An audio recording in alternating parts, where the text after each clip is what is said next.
Hello viewers, আসসালামু আলাইকুম। দেখুন কীরকম একটা আওয়াজ হয়।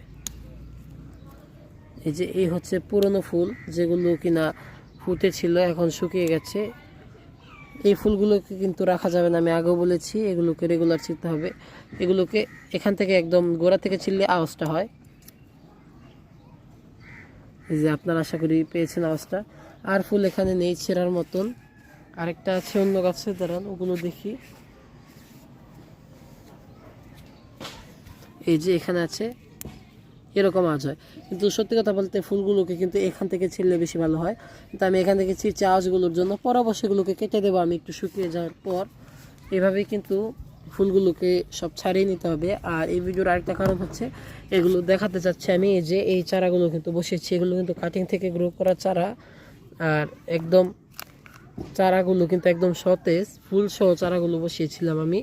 এরপরও মানে আজকে একদিন হয়েছে, গাছগুলো কিন্তু একদমই নেতায়নি, বেশ সতেজ রয়েছে আলহামদুলিল্লাহ। গাছটাকে একটু সুন্দরভাবে শেপ মতো বসাতে পারলে এবং যথাযথভাবে মাটি দিয়ে ঠিকঠাকভাবে গোড়াটা ঠিক রাখতে পারলে গাছ কিন্তু একদমই নেতায় না। ফুল সহ গাছও কিন্তু খুব সহজেই প্রতিস্থাপন করা যায়। আর যেহেতু গাঁদা একটি খুবই হার্ডি টাইপের গাছ, তাই গাঁদাতে কিন্তু এই সমস্যাটা একদমই হয় না।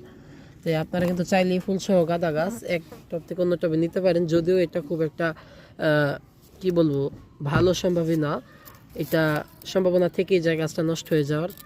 তবুও আমি বলছি যে গাঁদা গাছটাকে কিন্তু খুব সহজে আপনারা প্রতিস্থাপন করতে পারেন। ধন্যবাদ সবাইকে, আসসালামু আলাইকুম।